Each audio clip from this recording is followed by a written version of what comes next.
Bienvenidos al segundo tema de los secretos de Jesús. Vamos a repasar un poquito las últimas frases que dije en el primer tema, porque estábamos hablando de los símbolos, de los nombres, de lo que en realidad quieren decir. Habíamos comentado que se daban títulos, que los nombres que hemos oído siempre como los pescadores, los peces, no solamente se refiere a que fuesen pescadores, que podían serlo, se refieren a títulos y símbolos. Por ejemplo, los candidatos bautismales que querían ser bautizados, bueno, ya sabemos por el primo de Jesús, Juan el Bautista, se les llamaba los peces. Los que querían entrar en esa línea de conocimiento distinta de la tradicional de Yahvé, se le llamaban los peces. Los que querían empezar y empezaban con el bautismo de adultos. A los discípulos de Jesús se les llamaba las barcas y a los sacerdotes se les llamaba los pescadores. Entonces, muchas veces cuando leemos la Biblia tenemos que interpretar esto también en esta línea, que está hablando de sus trabajos, de su situación dentro de este grupo que mantenía una línea de conocimiento antigua y real. Fueron estos reyes pescadores a los que luego se unieron los merovingios de la Flor de Lis en Francia, en estas líneas de familia, ¿de acuerdo? ¿Por qué el título de peces? Bueno, pues a los candidatos bautismales, la Biblia ya en Mateo, punto 7, versículos 9 y 10, se dice: ¿Quién es el hombre de entre ustedes a quien su hijo pide pan y no le dará una piedra, verdad? Son palabras de Jesús. También dicen, o quizá le pida un pescado, no le dará una serpiente, ¿verdad? Si creemos en las casualidades, podemos decir que ha dicho esto por cualquier cosa. Lo ha dicho por cualquier cosa. Que si le pide un pez, no sacará del mar una serpiente, o del río una serpiente, y se la dará a su hijo. Pero esto implica un conocimiento bastante claro de que en el agua uno podía sacar peces o serpientes. Y Jesús habla de las serpientes en más de una ocasión. Es que si solamente fuese esta, pero no es así. Mateo, punto 7, versículos 9 y 10. Léanlo. El símbolo del pez es, por lo tanto, y siempre fue, un símbolo de lo bueno del mar, de lo bueno del río y de los seguidores secretos de Jesús, ¿no? Posteriormente, cuando son perseguidos, entre ellos la forma de reconocerse era hacer media línea y la otra persona, si conocía y era también seguidor, hacía la otra media línea de abajo, se reconocían como seguidores de Jesús. El símbolo del pez siempre ha sido suyo, porque es lo que sale bueno del río y no la serpiente. Como digo, se reconocían unos a otros dibujando este símbolo del pez secreto, y dicen que Cristo proviene de ictus, que es pez en griego, ¿no? Pero verdaderamente a nivel lingüístico no tiene mucha justificación. Hay mucha diferencia entre ictus y Cristo. Como hemos dicho, Cristo significa rey y tiene mucho más sentido. Pero bueno, ahí está, hay que decirlo, para que lo quiera valorar así. Está claro que del río podían esperarse dos cosas: la serpiente de Yahvé y los suyos, y el pez bueno. Y de ahí la identificación ya antigua con este asunto, y el propio bautismo es un ritual anunnaki que hace referencia a los dioses reptiles acuáticos. Es un ritual egipcio, el bautismo, porque es que todo, como digo, los judíos proceden de Egipto y toda su cultura y sus tradiciones proceden de ahí. Por eso Juan el Bautista decía en Mateo, punto 3, versículo 11, yo por mi parte bautizo con agua, pero el que vendrá os bautizará con Espíritu Santo y con fuego. Porque ya sabemos que donde hay fuego y luz no puede haber agua, ¿verdad? ¿Por qué? Yo os bautizo con agua porque es mi tradición, es lo que hago, con otra intención, con otro significado, de arrepentimiento del engaño, de arrepentimiento de dejarnos manipular, de arrepentimiento de no creer en nosotros mismos. Esos eran los pecados de los que había que purificarse, y no lo que nos han contado, y no los 10 mandamientos, ni nada de esto. Eran los pecados que el ser humano estaba cometiendo contra sí mismo a favor de un otro. El no reconocerse a sí mismo, el renunciar, el entregarse. Estos eran los pecados de los que había que purificarse y limpiarse en las aguas, según la forma tradicional egipcia. Pero dice, el que vendrá lo hará con fuego. Él ya sabía muy bien que la luz era lo que verdaderamente purificaba y sanaba. Él no sabría hacerlo, pero el que iba a venir sí sabría hacerlo. ¿Y con qué lo iba a hacer? Sino con el sol de Akenaton, sino con el sol de la luz que realmente somos. ¿Qué nos puede sanar? Sino la luz que realmente somos y necesitamos. El agua siempre se ha identificado con la vida, pero hay que darse cuenta de que es una vida material. Es la vida física, es la vida, si queréis llamarlo, de la Matrix. No la vida real. La vida real está al otro lado. La vida real es mucho más intensa. La vida real de la luz es otra cosa. Y esto es lo que decía ya Juan el Bautista. Entonces, retomando, Jesús fue diseñado genéticamente, por lo que no niego que tuviese un hermano gemelo, Tomás, el del Evangelio de Tomás, el Evangelio gnóstico de Tomás, que me ha ayudado muchísimo a comprender el verdadero Jesús y del que hablaremos posteriormente en los secretos de Jesús. Iremos analizándolo. Fue diseñado genéticamente a gusto de los ángeles de Yahvé para ser el Mesías y crear con él otro nuevo orden mundial, como ya se había hecho con Horus en su día, como explicamos en el primer tema. La identificación es total entre Jesús y Horus. Pero algo le salió mal. Es probable, solo probable, que se pretendiese mantener a aquel hombre como un portal orgánico para ser fácilmente manejado. Es decir, un hombre sin alma, sin voluntad, sin sentimientos, sin conciencia, como fue probablemente el propio Horus, para manejarle fácilmente y que se hiciera lo que ellos necesitaban y querían, pues el mejor sistema que se sepa es ese, ¿no? Es que la persona no tenga voluntad propia. Y fue lo que Jesús precisamente le salió totalmente al revés. Pero una conciencia despierta estropeó este plan entrando en el cuerpo del bebé al nacer. Hay quien dice, asegura, que son capaces de ver cómo la persona entra en el cuerpo del bebé al nacer, cómo el alma entra ahí. Si esto es así, si esto es cierto, verdaderamente no tiene sentido que la madre embarazada tenga dos conciencias, ¿no? Sería como tener dos personalidades, sería una especie de locura, por mucho que un bebé sea bebé. Por mucho que un bebé sea bebé, tiene conciencia. Entonces, es lógico, es bastante razonable que la conciencia entre en el cuerpo en el momento del nacimiento. Hay quien asegura que esto es así, que son capaces de verlo, y yo pienso que esto fue lo que ocurrió con Jesús.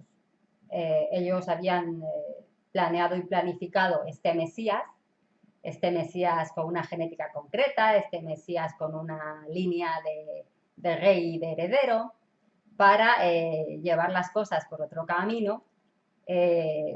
No sé, no sabemos si para hacer la guerra o rebelarse contra Roma o tomar directamente ese poder él. No sabemos qué pretendían hacer, nunca lo pudieron hacer, porque entró una conciencia despierta en el bebé, en el niño Jesús. Esto se ve en los textos en los que hablan de la infancia de Jesús, que no es un niño ordinario. Y yo os puedo asegurar, como historiadora, que en esta época no se escribían novelas, ni se inventaban historias estrafalarias. En estas épocas, cuando se escribía algo, era porque era histórico o porque era mitológico, o porque se creía, o porque era tradicional y porque era importante, porque no cualquiera escribía ni cualquiera mantenía textos. Es decir, ellos le daban un valor. Que ustedes crean o no crean, esto ya es una cuestión personal. Pero desde luego no se escribían novelas, no se inventaban historias. Y cuando se habla de esta originalidad de este niño Jesús, ya se ve que hay algo diferente en él, desde el principio y desde el comienzo. También analizaremos estos textos de la infancia de Jesús más adelante, que por supuesto son considerados apócrifos y falsos por las religiones oficiales. Esto desde luego. Muchos textos se habrán perdido, mucho ha sido manipulado y cambiado, pero por suerte ha habido algunos, bastantes textos todavía que nos permiten conocer esa otra realidad prohibida por las iglesias oficiales. Según el filósofo griego Celso, que es un filósofo del siglo II, María tuvo un amorío con un romano llamado Pantero, cuya tumba efectivamente apareció en Alemania, porque él participó en la conquista de Germania por Roma y murió allí. Y se le levantó una estatua con nombre, cognomen y todo lo demás, y efectivamente este hombre existió. Entonces ya muchos le dieron por hecho que efectivamente Jesús era hijo de este Pantero.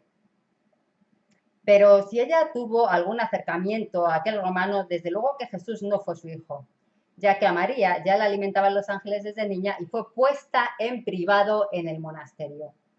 Ella fue puesta en privado en el monasterio desde muy niña.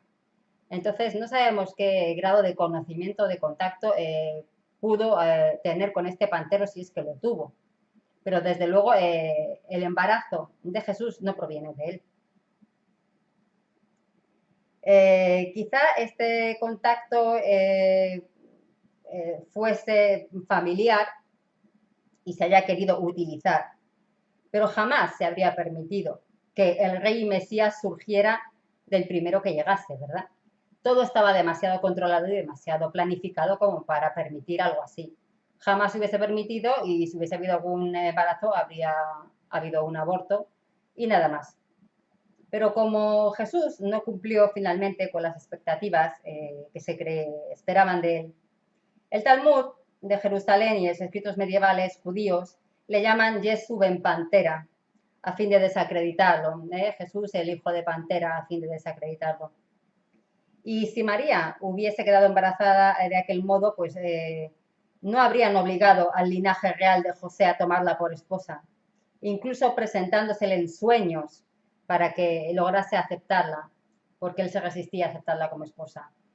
Si este embarazo hubiese sido no deseado, extraño, habrían dejado este asunto, o lo habrían abortado desde luego, o no habrían obligado posteriormente a José a tomarla por esposa, ya que esto no les iba a servir a sus planes.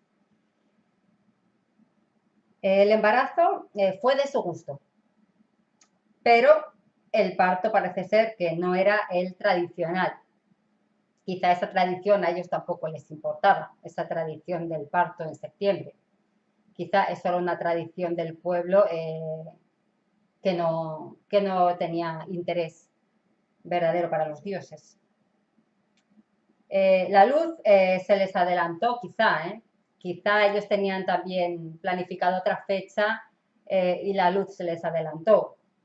Una conciencia completamente despierta ocupó aquel cuerpo y quizá por eso hubo un adelanto en aquel embarazo.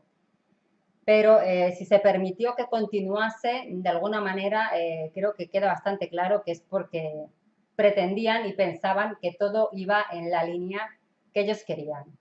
O sea que probablemente el nacimiento en septiembre no era algo prioritario para ellos. También se ha negado la aparición de los Reyes Magos de Oriente en aquellas fechas, pero demostraré que aquello también debió de ser real. Como vemos, se les ha llamado Reyes Magos de Oriente. Pues bien, en aquella época los únicos que eran reyes y conocían la magia y la astrología hasta tal punto y podían saber de la llegada de Jesús al mundo eran los caldeos. Vamos a explicar quiénes serán los caldeos. Los caldeos son un pueblo semita de origen desconocido, según los historiadores y la historia. Yo lo he estudiado así. En mis libros de historia de la carrera, así lo pone. Son semitas de origen desconocido. Ahora vamos a ver un poquito cuál puede ser su origen. Vivían en la zona media de Mesopotamia sobre el año 1000 a.C. Se asientan allí sobre el año 1000 a.C. La región, llamada Caldea, se limitaba a la zona sudoriental, más cerca de Arabia. Pero hay que saber que los caldeos se llamaban a sí mismos turaníes y otros los llamaban sumir, pero ellos a sí mismos se llamaban turaníes. Desde los más antiguos datos que se tienen de ellos, cuando llegaron a la zona y se impusieron a los casitas y acadios. Desde entonces es cuando se les conoce y se llamaban a sí mismos turaníes. Se organizaron, por lo tanto, como una aristocracia y formaron 4 estados con capital en Akkad. ¿Vale? Estamos hablando de Mesopotamia, el centro de Mesopotamia. Los magos caldeos, que por algo se les llamaba magos, conocían y practicaban las ciencias ocultas, la magia, etcétera, la astrología en profundidad. ¿De dónde podían haber sacado ellos este conocimiento? Estos conocimientos solo vinieron de Isis. Solo ella fue la que informó al humano. Isis, en el Alto Egipto. De ahí que también la herencia de Etiopía, que luego expanden por Grecia, los primeros griegos son etíopes, y de ahí el conocimiento griego y de los oráculos y demás. Todo proviene de lo mismo, todo proviene de Isis y de la información que ella y las 7 átores daban a los hombres. Entonces estos turaníes podían tener algún contacto, por lo menos contacto, si no directamente eran de este pueblo, eran semitas, es decir, hijos de Sem, de aquellos que surgieron y fueron ocupando las tierras del diluvio. Y muchos se fueron a Egipto y a la zona de Nubia. Eso queda claro en todos los nombres de las ciudades de la época. Fijaos que en la Biblia se dice que el padre de Abraham, que Abraham es Akenatón, se llamaba Tarek. Tarek se llamaba también lingüísticamente, el nombre es en realidad Terah. Se pone Tarek en la Biblia, pero en realidad los lingüistas dicen que es Terah.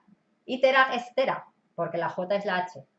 Terah es Tera. La isla de Tera fue la que explotó de forma tremenda, absolutamente tremenda, encima de Creta y acabó con el mundo minoico. La relación entre Egipto y los minoicos nunca ha sido del todo explicada. Era una relación amistosa, antiquísima, de lazos matrimoniales también.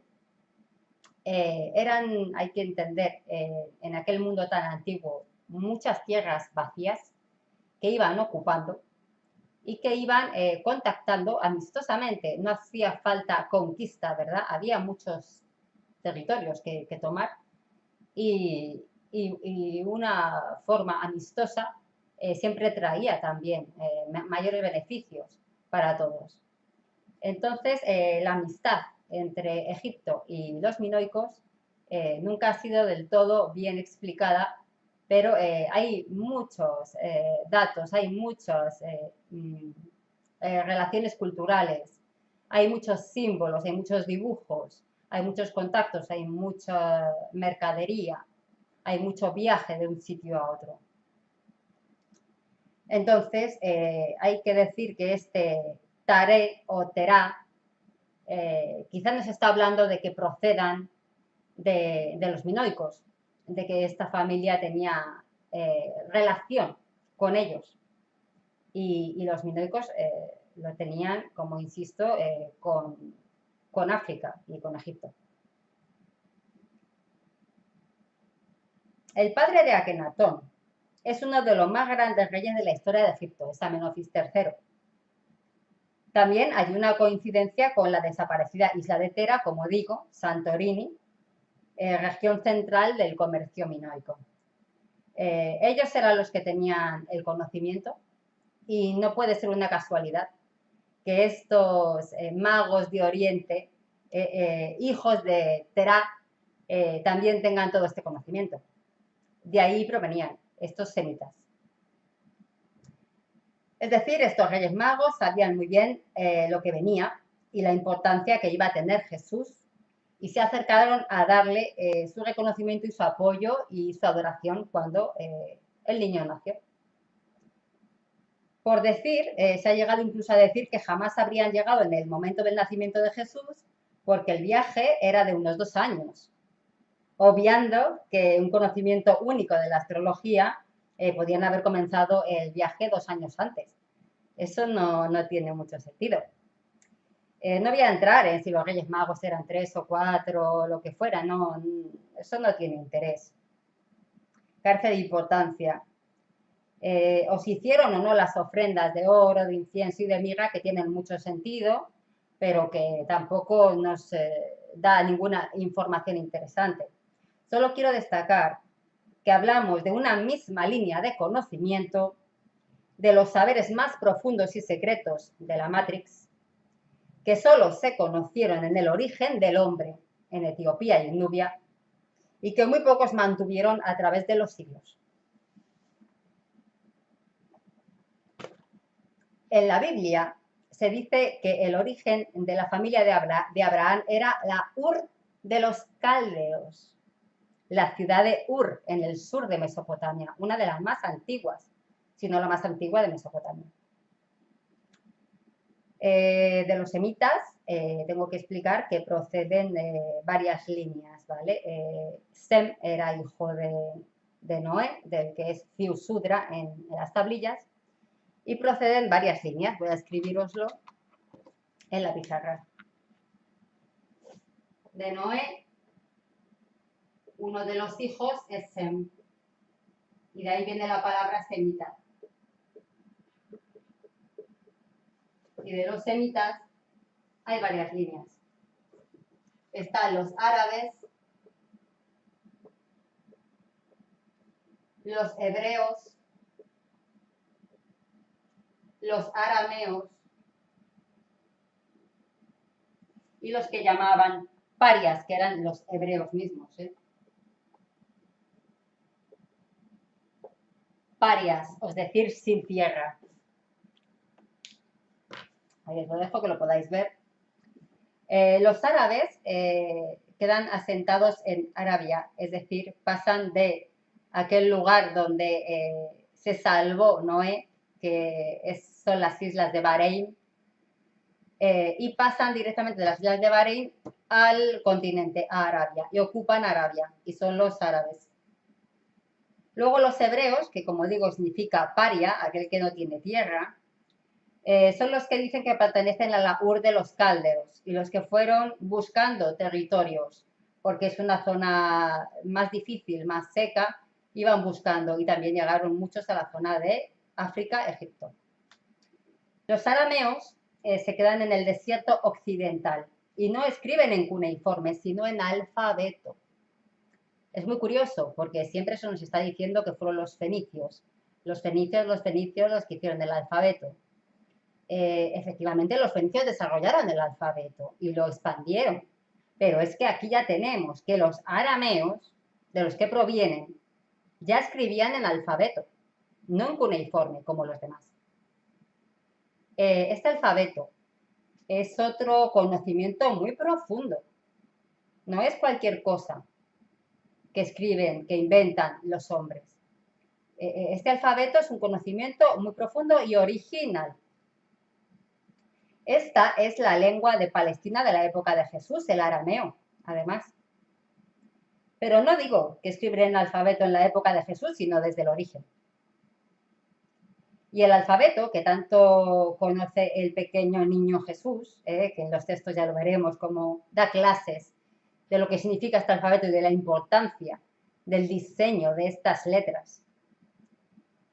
Como ya se ha dicho, procede de los fenicios, que los fenicios son etíopes, del origen del hombre. Y el niño Jesús pues ya sabía esto con 5 años. ¿De dónde lo sacaba? Porque sus padres se daban con un canto en la cabeza, no lo sabe nadie. Jesús ya tenía, como digo, una conciencia despierta. Vamos a hablar ahora de la orden de Melquisedec. Como sabemos, Jesús fue ordenado sacerdote por la orden de Melquisedec, que al igual que él había sido rey sacerdote. Es decir, había juntado las dos líneas que los judíos estaban prohibidas. O eras de la línea davídica de rey o eras de la línea de los sacerdotes. No podías ser rey sacerdote. Y sin embargo había una orden religiosa, la orden de Melquisedec, que seguía aquella línea antigua de los ensi mesopotámicos, aquella línea antigua del rey sacerdote. Y esta es la línea que elige Jesús y en la que quiere entrar y entra. Fue ordenado sacerdote por la orden de Melquisedec, que al igual que él había sido rey sacerdote en el mundo antiguo mesopotámico en sí. ¿Es esto cierto? Pues sí, también es cierto. Expliquemos entonces quién era Melquisedec y por qué Jesús quiso ordenarse sacerdote contraviniendo las leyes judías. Él siempre contravenía las leyes judías, iba en contra de todo, ya lo veremos.